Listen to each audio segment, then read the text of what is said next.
بسم الله الرحمن الرحيم. الحمد لله رب العالمين، والصلاة والسلام على سيد الأنبياء والمرسلين وخاتم النبيين سيدنا محمد وآله وصحبه أجمعين، ومن تبعهم بإحسان ودعا بدعوتهم إلى يوم الدين. أما بعد، أعوذ بالله من الشيطان الرجيم. بسم الله الرحمن الرحيم. قل إن صلاتي ونسكي ومحياي ومماتي لله رب العالمين. صدق الله العظيم. اللهم صل على محمد وعلى آل محمد وبارك وسلم. محترم بزرگوں، دوستوں اور دینی بھائیوں، ہم جو بھی عمل کریں اخلاص کے ساتھ کریں. اخلاص یہ عمل کی روح اور جان ہے. بڑے سے بڑا عمل اگر اخلاص سے خالی ہو تو اللہ کے ہاں اس کی کوئی حیثیت نہیں اور اس پر کوئی اجر ملنے والا نہیں. اور چھوٹا سے چھوٹا عمل اگر اخلاص کے ساتھ کیا جائے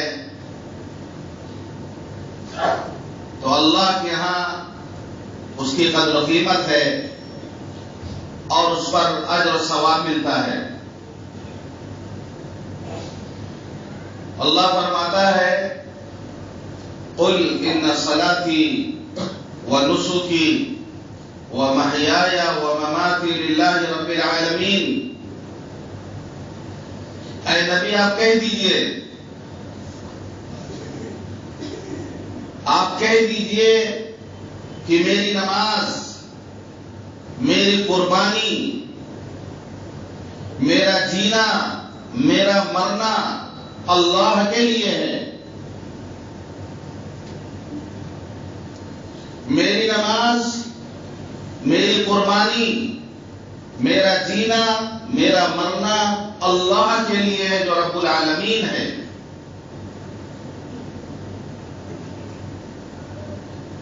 ایک جگہ اللہ فرماتا ہے فَصَلِّ لِرَبِّكَ وَانْحَرْ.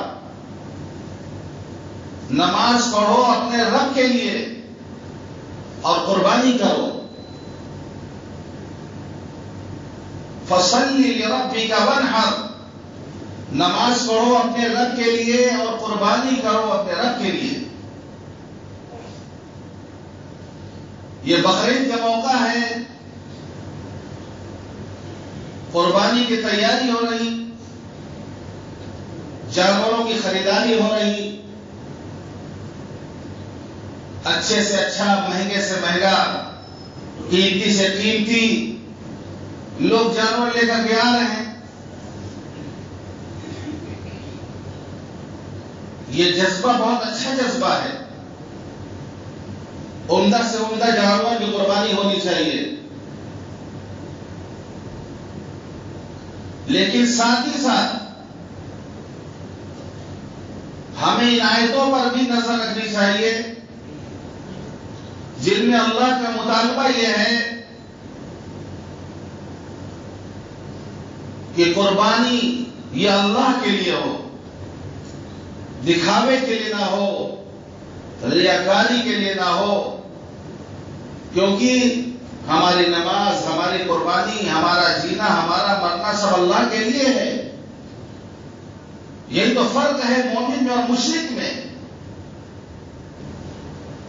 مشرک غیر اللہ کی عبادت کرتا ہے، مشرک غیر اللہ کے نام پہ قربانی کرتا ہے. اللہ کی ذات اور صفات میں دوسروں کو شریک کرتا ہے. تو مشرک ہے. اور مومن وہ ہے جو اخلاص کے ساتھ عبادت اللہ کے لیے کرتا ہے، قربانی اللہ کے لیے کرتا ہے، اللہ کے نام پہ کرتا ہے.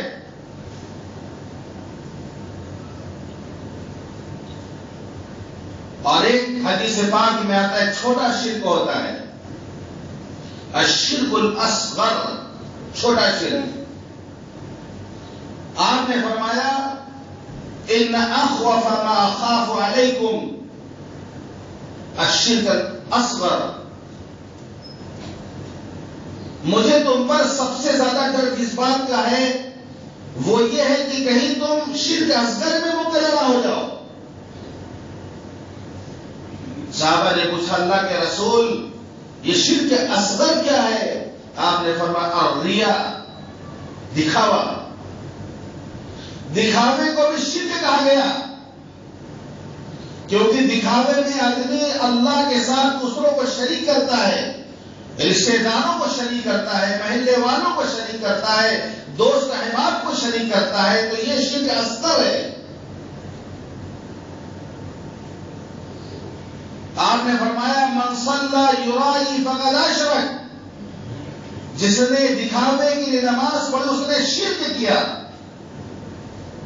ومن صام یرائی فقد اشرک، جس نے دکھاوے کے لیے روزہ رکھا اس نے شرک کیا. ومن تصدق یرائی فقد اشرک، جس نے دکھاوے کے لیے صدقہ دیا اس نے شرک کیا. اس حدیث کو سامنے رکھ کر استدلال کرتے ہوئے میں کہتا ہوں جس نے دکھاوے کے لیے قربانی کی اس نے شرک کیا. جس نے دکھاوے کے لیے قربانی کی اس نے شرک کیا. آدمی شہرت اگر چاہتا ہے، نام اگر چاہتا ہے تو اللہ شہرت دے دیتا ہے اس کو. آپ نے فرمایا یرائی اللہ بھی، جو دکھاوا کرنا چاہتا ہے اللہ اس کا دکھاوا کر دیتا ہے. وَمَن يُسَمِّعُ يُسَمِّعُ اللَّهُ بِهِ، جو نام کے لیے شہرت کے لیے عمل کرنا چاہتا ہے اللہ اس کو ذلیل کر دیتا ہے. چوراہے پر اس کا بھانڈا پھوٹتا ہے، اپنوں کے درمیان وہ بے عزت ہوتا ہے. جو شہرت کے لیے عمل کرتا ہے اللہ اس کو رسوا کرتا ہے دنیا میں، آخرت میں ثواب سے محروم اور دنیا میں رسوائی اس کو ملتی ہے.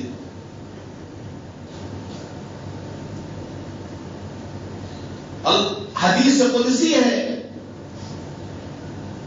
اللہ فرماتا ہے انا اغنى الشركاء عن الشرك، میں شرک اور شرکت سے سب سے زیادہ بے نیاز ہوں. انسان دوسروں کو شریک کر لیتا ہے، پارٹنرشپ کر لیتا ہے، بزنس کرتا ہے، پارٹنرشپ کرتا ہے، قربانی میں حصہ لے لیتا ہے دوسروں کا، ساتھ حصہ ہوتا ہے تو دوسرے لوگ بھی شریک ہو جاتے ہیں اس میں. اللہ فرماتا انا اغنى الشركاء عن الشرك، میں شرک اور شرکت سے سب سے زیادہ بے نیاز ہوں. میں اپنے ساتھ کسی کو شریک نہیں کرتا. عمل ہو تو صرف میرے لیے ہو، نہ کسی پیر کے لیے، نہ فقیر کے لیے، نہ بزرگ کے لیے، نہ نبی کے لیے، نہ فرشتے کے لیے. من عمل عملا اشرک فیہ معی غیری ترکتہ وشرکہ، جو کوئی عمل کرتا ہے اور میرے ساتھ کسی اور کو بھی اس میں شریک کرتا ہے میں اس کو بھی چھوڑ دیتا ہوں، اس کے شرک کو بھی چھوڑ دیتا ہوں. یہ قیامت کے دن جب اولین و آخرین جمع ہوں گے تو منادی اعلان کرے گا جس نے کوئی عمل اللہ کے لیے کیا ہو اور دوسروں کو بھی اس میں شریک کیا ہو تو اس کا بدلہ دوسروں سے جا کے لے لے، اللہ اس کا بدلہ نہیں دے گا. کیا کریں گے وہاں پر؟ بہت قیمتی جانور کی ہم نے قربانی کی اور وہاں اعلان ہو گیا کہ جس کے لیے تم نے قربانی کیا تھا جاؤ محلے والوں سے جا کے بدلہ لے لو، جاؤ رشتے داروں سے جا کے بدلہ لے لو، میرے پاس اس کا بدلہ کچھ نہیں ہے، کچھ ملنے والا نہیں ہے. بہت زیادہ ڈرنے کی بات ہے، بہت زیادہ احتیاط کی بات ہے. ایک ماحول ہو گیا، پہلے لوگ اللہ کے لیے عمل کیا کرتے تھے، اللہ کے لیے عمل کرتے تھے. اس کے بعد کا دور آیا، لوگ عمل کرتے تھے، دکھاوا بھی کر دیتے تھے. آج کا دور جو آیا ہے، لوگ عمل نہیں کر رہے، دکھاوا پہلے کرتے رہے. پہلے لوگ اللہ کے لیے عمل کرتے تھے، اس کے بعد کا دور آیا، لوگ عمل کرتے تھے، دکھاوا بھی کرتے تھے. ابھی کا دور ایسا گیا ہے کہ عمل ابھی نہیں کر رہے، پہلے دکھاوا کر رہے ہیں. ابھی عمل نہیں کیا، دکھاوا پہلے تو شروع ہے. اگر ہم یہ چاہتے ہیں کہ ہمارا جانور قبول ہو، ہماری قربانی قبول ہو اور مقبولیت کا درجہ حاصل کرے، تو پھر ہم اللہ کے لیے قربانی کریں. رشتے داروں کے لیے نہیں، محلے والوں کے لیے نہیں، گوشت کھانے کے لیے نہیں، بلکہ اللہ کو راضی کرنے کے لیے.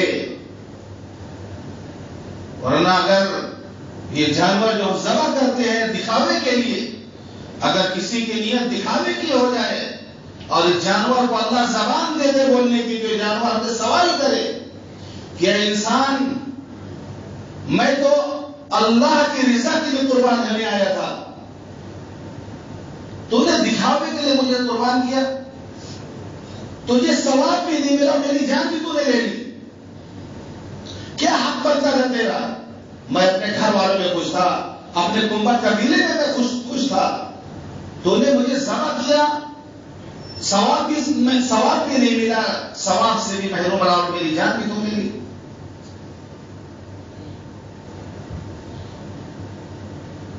تو ہم دکھاوے سے بچیں. جانور آ رہا، ہنگامہ مچا رہا پورے محلے کے اندر، یہ سب غیر احتیاطی چیزیں ہیں. لیکن جانور کو محلے میں ٹہلانا، گلی گلی میں ٹہلانا، دکھاوا کرنا کہ لوگ پوچھیں راستے میں کہ کتنے کا لیا ہے تو ہم ان کو بتائیں،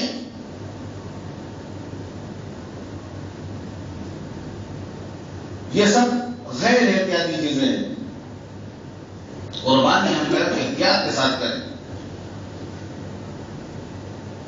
دوسروں کو تکلیف نہ پہنچائیں. عجیب ماحول ہوتا ہے، ایک بھیڑ ہوتی ہے، فلاں جگہ جانور اتر رہا ہے کہ بھیڑ لگی ہوئی ہے لوگوں کی، ریٹ تک معلوم ہوتا ہے کہ اتنے ہزار کا خرید کے لایا ہے. پورے محلے والے کے جانور کا دام کچھ نہیں جانتے ہیں. ابھی ہم نے قربانی نہیں کی، دکھاوا پہلے شروع ہو گئے. تو دکھاوے کے لیے جو عمل کرتا ہے سزا بڑی دردناک ہے. حدیث ہے، حدیث کے راوی حضرت ابو ہریرہ رضی اللہ عنہ. ایسی حدیث ہے کہ حضرت ابو ہریرہ رضی اللہ عنہ جب اس حدیث کو روایت کرتے تھے تو بے ہوش ہو جاتے تھے. ایسا خوف ان پر طاری ہوتا تھا، ایسا لرزہ طاری ہوتا تھا کہ روتے روتے بے ہوش ہو جاتے تھے. ایک ثقہ تابعی ہیں شفعی بن ماتم اصبحی رحمۃ اللہ علیہ، وہ مدینہ سفر کر کے گئے، حضرت ابو ہریرہ رضی اللہ عنہ سے ملاقات کی اور ان سے درخواست کی کہ مجھے کوئی حدیث آپ بیان کریں، کوئی حدیث آپ بیان کریں جو آپ نے حضور پاک صلی اللہ علیہ وسلم سے سنا ہو. تو حضرت ابو ہریرہ رضی اللہ عنہ فرمایا، ہاں میں تم سے ضرور بیان کروں گا، میں تم سے بیان کروں گا، ایسی حدیث ضرور بیان کروں گا جو میں نے رسول اللہ صلی اللہ علیہ وسلم سے سنی. پھر آپ رونے لگے، سسکیاں بن گئے، روتے روتے آپ بے ہوش ہو گئے. پھر ہوش میں آئے، پھر فرمایا، ہاں میں تمہیں حدیث بیان کروں گا، میں نے رسول اللہ صلی اللہ علیہ وسلم کو ارشاد فرماتے ہوئے سنا. یہ کہتے ہوئے پھر روتے روتے بے ہوش ہو گئے.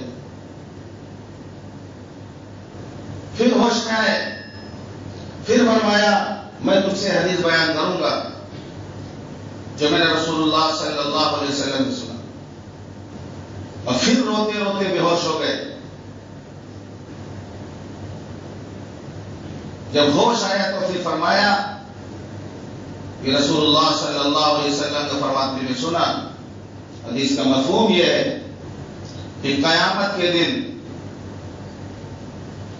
قاری کو لایا جائے گا، جو بہترین قرآن پڑھتا اس کو لایا جائے گا. اللہ اسے سوال کرے گا، اللہ اسے سوال کرے گا کہ ہم نے تم کو قرآن کا علم دیا تھا، تم نے کیا کیا؟ وہ کہے گا اللہ ہم تو رات دن خوب قرآن کی تلاوت کرتے تھے.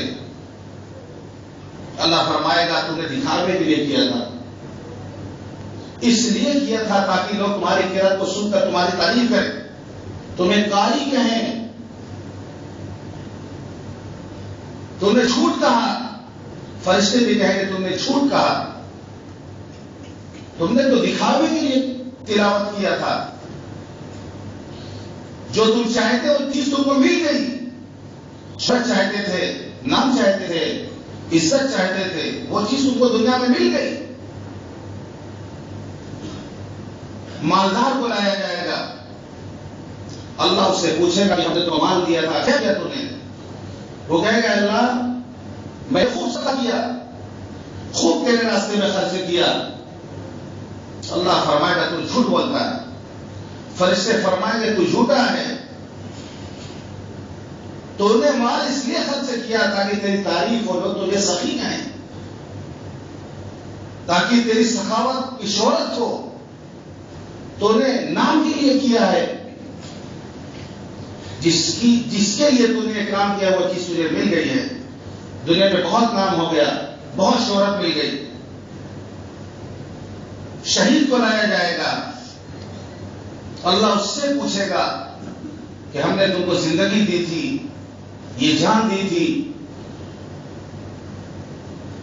تو شہید کہے گا اللہ میں نے اپنی جان کو تیرے راستے میں تیرے راستے میں میں نے اپنی جان کو میں قربان کر دیا، تیرے راستے میں شہید ہو گیا جا کر.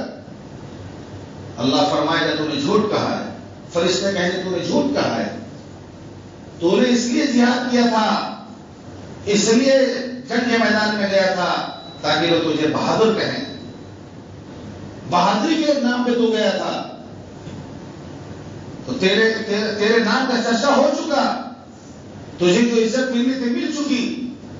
حضرت ابو ہریرہ کہتے ہیں کہ رسول اللہ صلی اللہ علیہ وسلم نے ہمارے گھٹنے پہ ہاتھ مار کے فرمایا ابو ہریرہ یہی 3 لوگ ہوں گے کل قیامت کے دن جن سے جہنم کی آگ کو دہکایا جائے گا.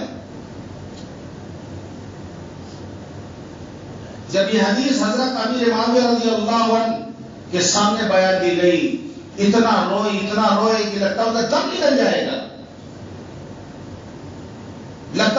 نکل جائے گا، فرمایا اللہ اور اس کے رسول نے سب فرمایا مانا رات جو چاہتا ہے کہ دنیا ہی میں اس کو سب کچھ مل جائے تو اللہ اس کو دنیا میں سب کچھ دے دیتا ہے، آخرت میں اس کا کوئی حصہ نہیں ہے، آخرت میں اس کا کوئی حصہ نہیں ہے. رونگٹے کھڑے کر دینے والی حدیث ہے یہ حدیث رونگٹے کھڑے کر دینے والی کیسی کیفیت رہی ہو کہ حضرت ابو ہریرہ رضی اللہ عنہ کی کہ اس حدیث کو روایت کرنے سے پہلے ایسا خوف طاری ہوتا تھا کہ بے ہوش ہو جاتے تھے.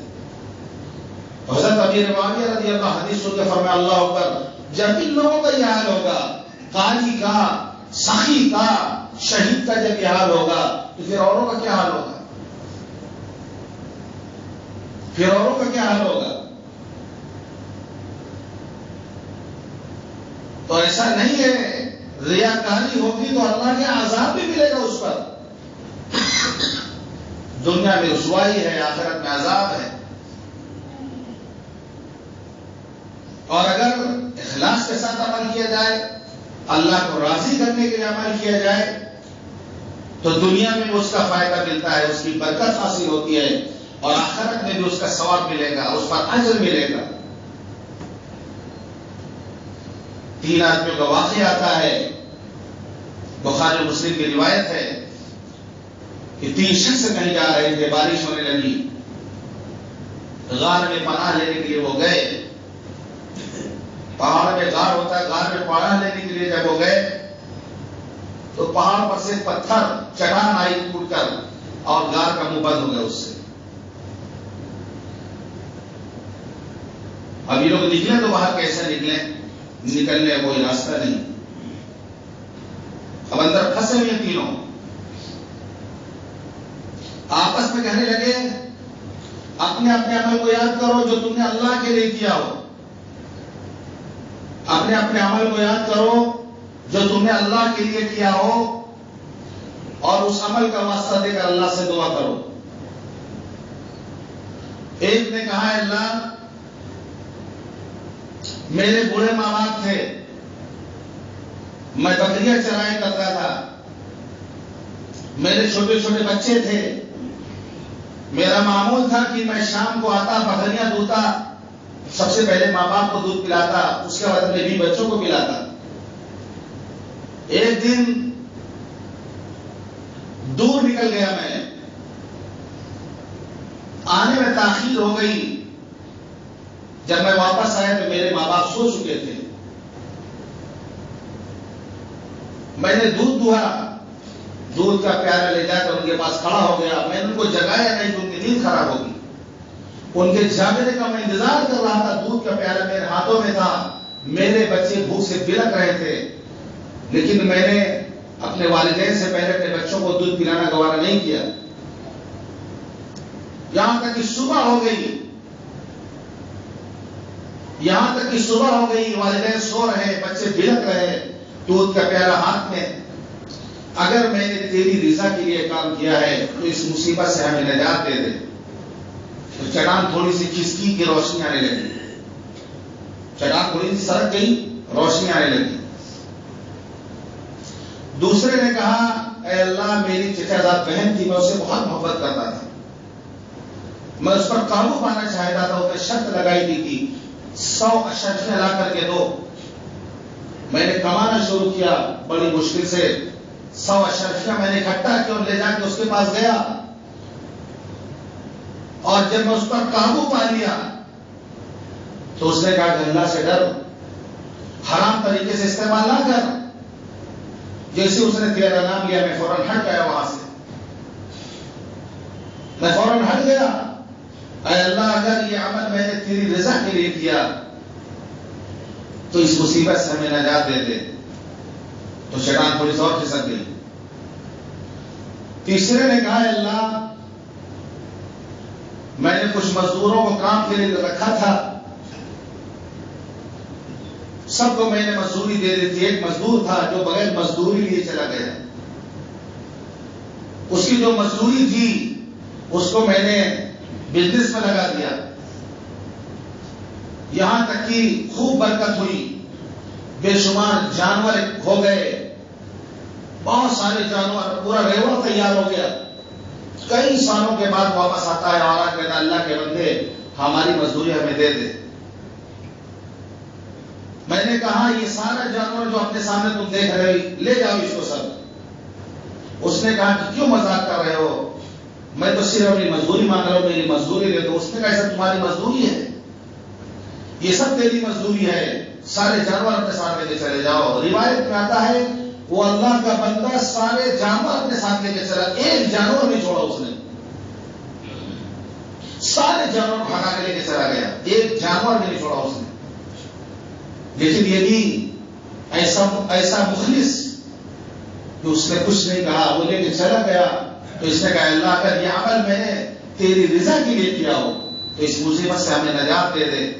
تو چٹان ہٹ گئی اور وہ تینوں باہر نکل آئے, مصیبت سے نجات پا گئے. کیوں؟ اخلاص سے عمل کیا تھا. تو اگر ہم اخلاص کے ساتھ نماز پڑھیں گے, اخلاص کے ساتھ قربانی کریں گے, اخلاص کے ساتھ عبادت کریں گے تو اس کا فائدہ ہمیں دنیا میں بھی ملے گا. اس کی برکت سے اللہ ہمیں مصیبتوں سے نجات دے گا, اللہ ہمیں بیماریوں سے نجات دے گا. کہا جاتا ہے کہ بیماریوں کا علاج صدقے سے کرو. ہم بیمار ہوتے ہیں, ہمارا مزاج یہ ہو گیا ہے سیدھے ڈاکٹر کے پاس ہم جاتے ہیں. بے شک علاج کرنا چاہیے, علاج کرنا سنت ہے, علاج کرنا سنت ہے, علاج کرنا چاہیے, لیکن صدقہ بھی علاج کا ایک طریقہ ہے. تو صدقے سے بھی علاج کیا جائے کہ 2-4 پیسے, 5 روپے, 10 روپے صدقہ بھی کر دیا جائے, تو ہو سکتا ہے اللہ اس کے ذریعے سے شفا دیتے. تو اخلاص کے ساتھ کیے گئے عمل کا فائدہ دنیا میں بھی ملتا ہے اور آخرت میں اس کا اجر ملے گا. تو سب یہ اخلاص جو ہے یہ جان ہے، کسی بھی عمل کی جان ہے. یہ کہ مولانا یوسف صاحب رحمۃ اللہ فرماتے تھے کہ اخلاص کے ساتھ الف با تا پڑھانے والا مولوی جنت میں جا سکتا ہے، اور بغیر اخلاص کے بخاری شریف پڑھانے والا بھی اس سے محروم ہو سکتا ہے. بغیر اخلاص کے بخاری کا درس دینے والا بھی محروم ہو سکتا ہے. مولانا علی بن ندوی رحمۃ اللہ فرماتے تھے کہ مخلص کی کشتی ڈوبتے ڈوبتے بھی کنارے لگ جاتی ہے، غیر مخلص کی کشتی کنارے جا کے بھی ڈوب جاتی ہے. فرماتے تھے مولانا کہ آج ہماری جو بیماری ہے وہ یہ ہے کہ ہم بے نیت ہو گئے ہیں. مومن بد نیت نہیں ہوتا، بری نیت نہیں ہوتی. ایسا نہیں کہ ہم بری نیت کوئی کیے بھی ہیں، بے نیت ہو گئے ہیں.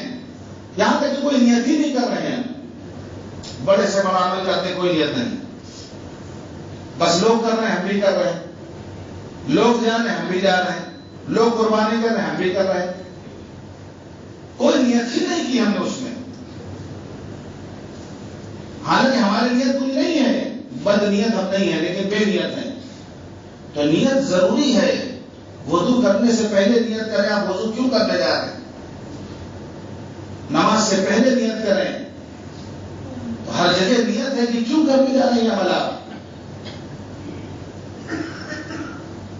تو ہم یہ کوشش کریں کہ ہمارا ہر عمل اللہ کے لیے ہو. حضرت سید مشہد رحمۃ اللہ نے فرمایا کہ الحمدللہ جب سے میں نے ہوش سنبھالا ہے کوئی عمل بھی اللہ کی رضا کے علاوہ کسی اور نیت سے نہیں کیا. جو اللہ والے ہوتے ہیں، جو بزرگان دین ہوتے ہیں، وہ ہر عمل اخلاص کے ساتھ کرتے ہیں. تو آدمی جب مخلصین کی صحبت اٹھائے گا، جب مخلصین کے ساتھ رہے گا تو مخلص بنے گا، اور جب مفلسیہ لوگوں کے ساتھ رہے گا، مفلسین کے ساتھ رہے گا تو مفلس بنے گا. صحبت کا اثر تو پڑتا ہے. اخلاص آئے گا کہاں سے؟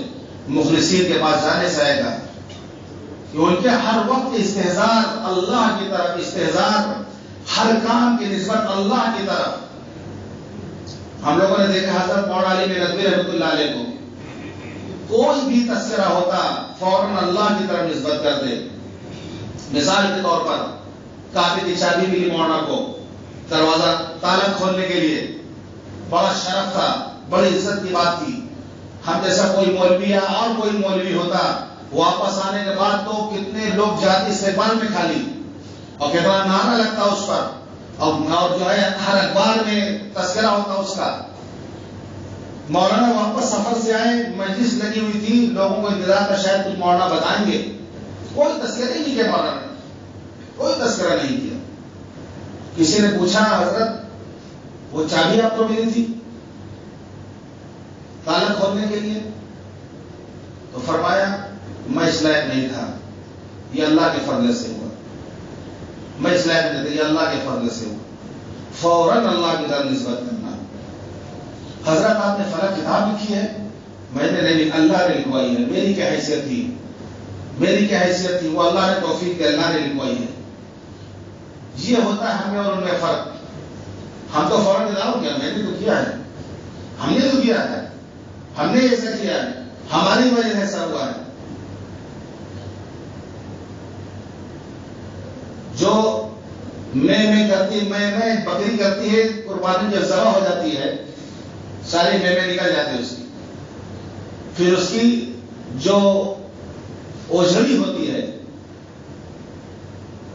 جو اس کی اوجھڑی ہوتی ہے، پھر اس سے اس میں گندگی نکال کر کے رسی کی طرح اس کو سکھایا جاتا ہے، اور پھر اس سے تاپ تیار ہوتا ہے بجانے کے لیے یا روئی دھلنے کے لیے. اب جو ہے مارا جاتا ہے جب اس کو، تو اس میں سے تو تو تو تو کی آواز نکلتی ہے.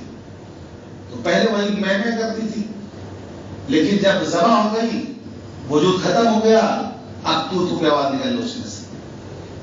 تو یہ میں کو ختم کرنے کے لیے خود کو قربان کرنا پڑے گا. اپنی خواہشات گلے پہ چھری چلانی پڑے گی، شہرت کے گلے پہ چھری چلانی پڑے گی، نام کے گلے پہ چھری چلانی پڑے گی، اس کے بعد سے پھر یہ چیز نکلے گی کہ ہم اللہ کی طرف نسبت کریں گے، نہیں اللہ کی توفیق سے ہوا۔ ہم کیا جانور قربانی کرتے ہیں؟ اللہ نے مال دیا، اللہ نے توفیق دی ہے، اللہ ہی جانتا ہے کتنے کا ہے جانور، جتنا بھی مہنگا کیوں نہ ہو۔ بھائی میری کیا حیثیت تھی؟ مال بھی اللہ نے دیا ہے تو قربانی بھی اللہ کے نام پہ ہوگی۔